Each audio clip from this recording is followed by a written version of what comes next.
आपण बघणार आहोत न्यूज टॉप 9 आणि सुरुवातीला महागाईच्या ज्या झळा बसतात त्या संदर्भातल्या टॉप 9 अपडेट्स। पेट्रोल आणि डिझेल 3 रुपये प्रति लिटरने महागलं। नवीन दर लागू। मुंबईमध्ये आता पेट्रोल 106 रुपये 50 पैसे, डिझेलचे दर 93 रुपयांवर। आंतरराष्ट्रीय बाजारपेठेत तेलाचे भाव कडाडले। पुण्यात पेट्रोलचे दर 106 रुपये 95 पैसे प्रति लिटर, नागपूरमध्ये दर 107 रुपये 14 पैशांवर, डिझेल देखील 3.11 रुपयांनी वाढलं, 93.69 रुपये प्रति लिटर वरती डिझेल। संपूर्ण जगभरात पेट्रोल आणि डिझेलच्या किमतींमध्ये वाढ, तर भारतात मात्र 3.5% दरवाढ। इंधन बचत करता येईल तेवढी करा, मुख्यमंत्री फडणवीसांचं हे आवाहन।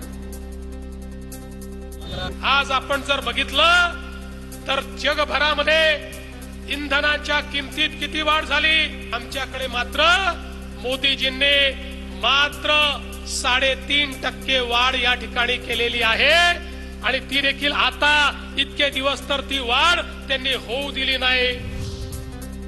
राज्यातील शेतकऱ्यांचा 12 रुपये 35 पैशांना कांदा खरेदी करणार, तर सरकार कारखाना, साखर कारखाना आणि ऊस उत्पादक शेतकऱ्यांवरील संकट देखील दूर करू असं आश्वासन मुख्यमंत्री फडणवीस यांनी दिलं।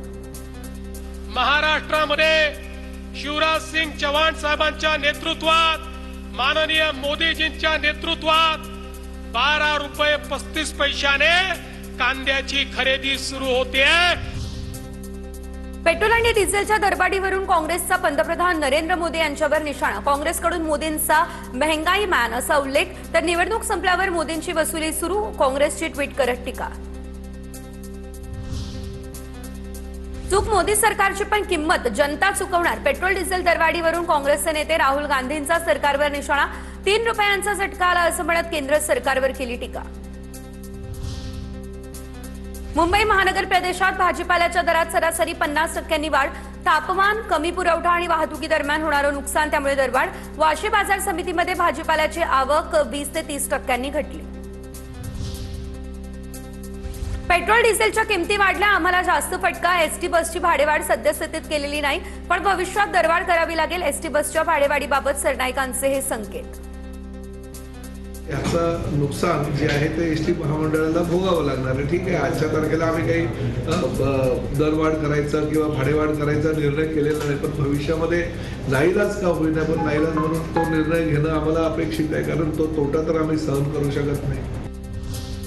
एलपीजीच्या पुरवठ्याबाबत भारत यूएईमध्ये सामंजस्य करार, धोरणात्मक पेट्रोलियम साठ्याबाबत सामंजस्य करार। पंतप्रधान नरेंद्र मोदींच्या यूएई दौऱ्यादरम्यानचा हा करार। आणि आता पुढे टॉप 9 राजकीय अपडेट्स। विमानाच्या इंधनावरील वॅट 18% 60% हवाई भाडे नियंत्रणात ठेवण्यासाठी मदत होईल।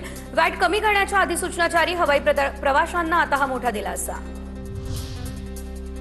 मुख्यमंत्री देवेंद्र फडणवीस विशेष विमान सोडून इंडिगो विमानानं पुण्याहून बंगळुरूसाठी रवाना झाले। पंतप्रधान मोदींनी केलेल्या आवाहनानंतर फडणवीसांनी विशेष विमान न वापरता इंडिगो विमानाचा वापर केला। पंतप्रधान मोदींच्या आवाहनाला प्रतिसाद देत अमृता फडणवीसांनी सायकलने थेट प्रवास केला। मुंबईच्या रस्त्यावर अमृता फडणवीसांनी सायकलने प्रवास केला। आंबा आणि काजू उत्पादकांचा मोर्चा निघण्याआधी पोलिसांकडून धरपकड, आंदोलक आणि पोलिसांमध्ये बाचाबाची। राजू शेट्टींसह हर्षवर्धन सपकाळ, विनायक राऊत पोलिसांच्या ताब्यात। गिरगाव चौपाटी परिसरात आंबा आणि काजू उत्पादकांचं आंदोलन, शेतकऱ्यांच्या आंदोलनामुळे गिरगाव चौपाटी परिसरामध्ये वाहतूक कोंडी, आंदोलक शेतकऱ्यांच्या ताब्यात। निवडणूक आयोगाला दिलेल्या पत्रामध्ये तटकरे यांच्या नावासमोर प्रदेश अध्यक्ष असा उल्लेख नाही। प्रफुल्ल पटेल यांच्या नावासमोर देखील कार्यकारी अध्यक्षपद नाही। अनेक राजकीय पक्षांमध्ये पेच प्रसंग निर्माण होत असतात, आम्ही चर्चा करून मार्ग काढू, तटकरे यांची प्रतिक्रिया। पवारांच्या असतील, दिलीप वळसे पाटील असतील, भुजबळ साहेब असतील, सगळे आम्ही एकत्रितपणे बसू। अनेक वेळेला वेगवेगळ्या पक्षात राजकीय काही घटना घडत असतात, पेच प्रसंग निर्माण होतात, चर्चेतून त्याच्यातला मार्ग निघत असतो। आमच्या सर्वांचं उद्दिष्ट एक आहे, त्या उद्दिष्टाची वाटचाल करण्यासाठी आम्ही सगळेजण एकत्रितपणाने बसू, लवकरच बसू। पवारांच्या एनसीपीच्या प्रमुख नेत्यांची पुण्यात एका हॉटेलमध्ये गुप्त बैठक, अजितदादांच्या एनसीपीमधील घडामोडींवर बैठकीमध्ये महत्त्वाची चर्चा। राष्ट्रवादीच्या विलिनीकरणावर बैठकीमध्ये चर्चा झाली असल्याची सूत्रांची माहिती।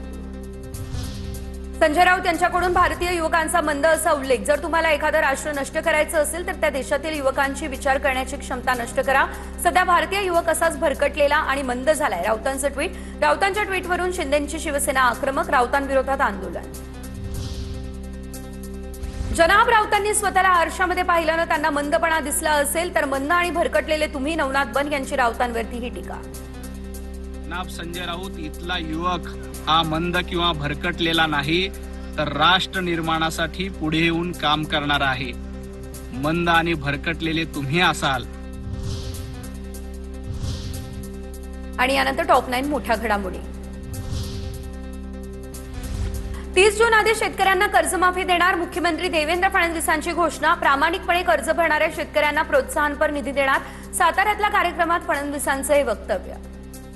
30 जून पूर्वी आमच्या शेतकऱ्यांना कर्जमाफी आम्ही देणार आहोत आणि त्यासोबत ज्या शेतकऱ्यांनी प्रामाणिकपणे कर्ज भरलं त्यांना प्रोत्साहनपर राशी देखील आमच्या सरकारच्या माध्यमातून देणार आहोत. राज्यात वरिष्ठ आयपीएस अधिकाऱ्यांच्या बदल्या. तेजस्वी सातपुते पुणे गुन्हे शाखेच्या अप्पर पोलीस आयुक्तपदी तर मनोज कुमार शर्मा मुंबईचे कायदा आणि सुव्यवस्था विभागाचे नवे सहपोलीस आयुक्त. सत्यनारायण चौधरींची वाहतूक विभागामध्ये बदली. शिवाय अनिल कुंभारे, सुबेज हक, राजेश प्रधान यांचीही बदली.